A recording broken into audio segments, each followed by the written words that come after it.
Hey, what's going on? This is Leo. So today's video, we're going to talk a little bit more about the technical side of AMC.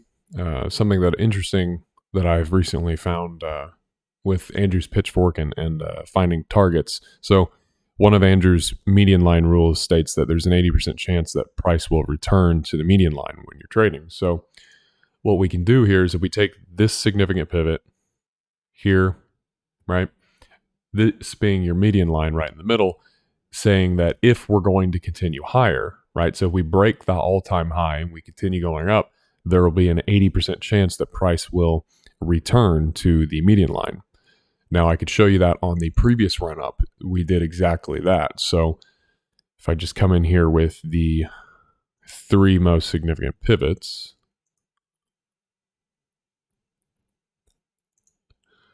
need to adjust that real quick to a shift pitchfork.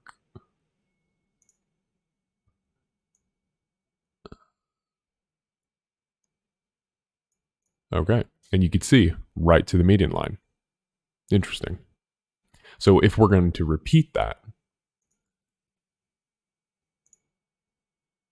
that would bring prices up to $1,700, $2,000, depending on where in time we peak out.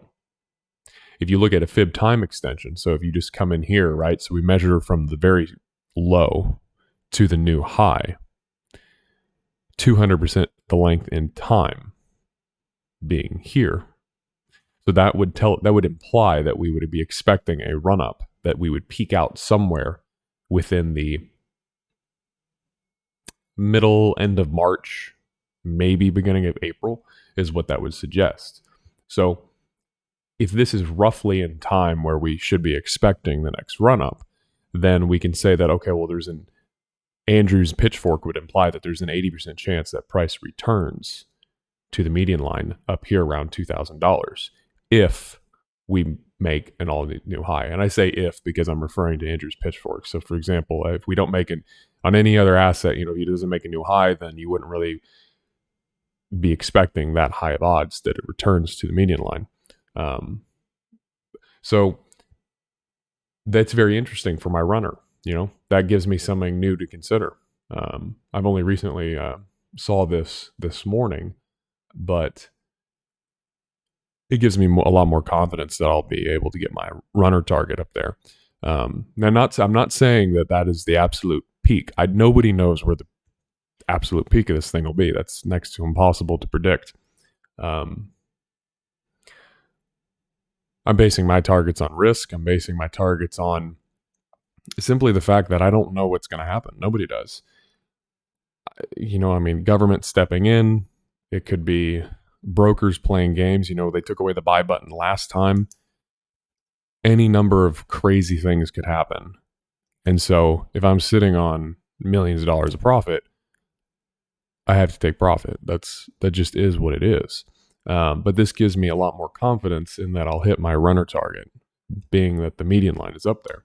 So going into this week, I'm going to delete this and we'll be able to dive in a little bit more on the shorter time frame here. So jump down to the 1 hour chart. So what I like is that we're above the 200 EMA on the 1 hour chart. That looks really good. What I want to see is a golden cross here, meaning that the 55 EMA, the yellow, crosses above the 200 EMA, which is the white. So that's indicative of a trend change. I would like to see it pull back just a bit, bounce off the EMAs, and then continue higher. We also have the 50% retracement there, right?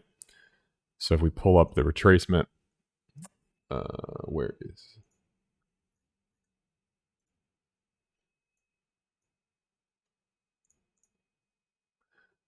So 50% retracement is right here at the low volume node around 17. We might not actually get there.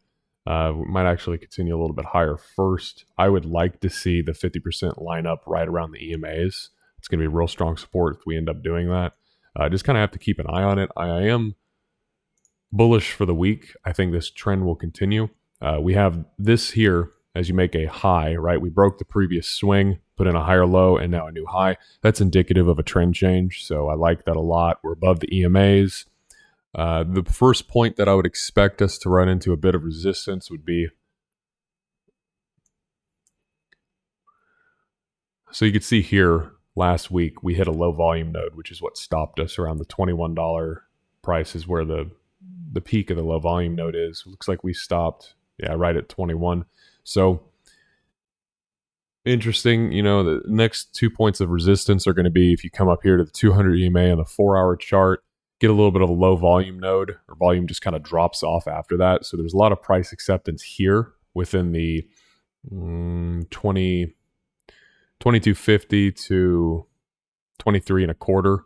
But after that, volume really starts drying out. So around the $26 price is where volume gets the least. So these 2 points are going to be resistance that we need to get through. If we get above the 200 EMA on the 4-hour chart, I'm going to be significantly more bullish. That's going to look really good. So that would look like above $23. So I would like to see us get above $23 this week and sustain above it. If we get a golden cross on the 4-hour chart, that's smooth sailing. That's really good. That's really good. So a couple of things to watch for going into the week. Overall bullish, just sitting and waiting.